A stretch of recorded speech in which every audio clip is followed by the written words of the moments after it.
Hello student, আজকে আমরা বসে দেখি 6.1-এর 11 নম্বর অঙ্কটা করব। দেখো এই অঙ্কটা কি বলেছে, 10,000 টাকার বার্ষিক 5% সুদের হারে 3 বছরের চক্রবৃদ্ধি সুদ ও সরল সুদের পার্থক্য হিসাব করে লিখি। তাহলে আমাদের কি করতে হবে, এখান থেকে একবার চক্রবৃদ্ধি সুদ বের করতে হবে আর সরল সুদ বের করতে হবে, দিয়ে বিয়োগ করে দিলেই হয়ে যাবে, কিন্তু পার্থক্য বলেছে তাই না। তো চলো শুরু করি।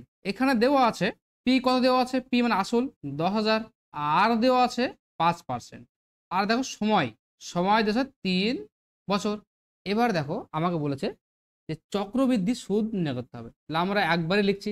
অতএব চক্রবৃদ্ধি সুদ, চক্রবৃদ্ধি সুদ কি হবে, তাহলে আমাকে সমূল চক্রবৃদ্ধি থেকে আসলটা বাদ দিলে হয়ে যাবে।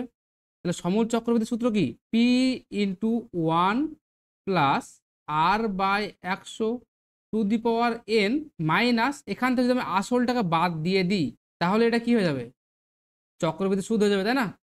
তাহলে এবার আমি মান বসাই, তাহলে পি মানে হচ্ছে 10,000 ইন্টু 1 প্লাস আর মানে হচ্ছে 5, তাহলে 5/100 তার কিউব মাইনাস 10,000 সমান, তাহলে আমি লিখতে পারি এটাকে 10,000 ইন্টু 105/100 ইন্টু 105/100 ইন্টু 105/100 মাইনাস 10,000। তাহলে এ শূন্য কেটে দিলাম, এ শূন্য কেটে দিলাম, তাহলে 105 গুণ করলে কত হবে, 11 57 625 বাই 100 মাইনাস 10,000। তাহলে এই দুটো শূন্য আছে নিচে, তাহলে 2 ঘরে দশমিক বসে দিই, তাহলে 11,576.25 মাইনাস 10,000, তাহলে বিয়োগ করলে হয় 1,576.25। এটা কি চক্রবৃদ্ধি সুদ, তাহলে আমাকে বের করতে হবে কি এবার সরল সুদ, আমি এই সাইডে করছি।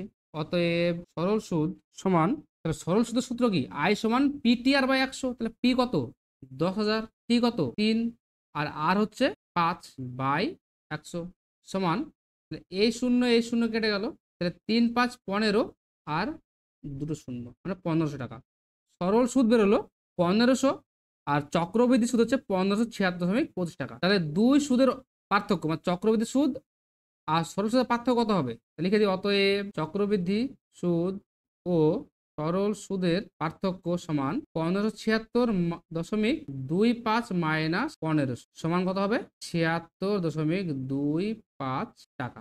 আজকের ভিডিও এই পর্যন্তই। ভিডিওটি ভালো লাগলে তোমরা চ্যানেলটিকে সাবস্ক্রাইব করে দিও এবং ভিডিওতে লাইক দিয়ে দিও, এবং তার সাথে সাথে এই ভিডিওটিকে বেশি বেশি করে তোমার বন্ধুদের মধ্যে শেয়ার করে দিও, যাতে করে তোমার বন্ধুরাও এই ভিডিওটি দেখে উপকৃত হয়। ধন্যবাদ।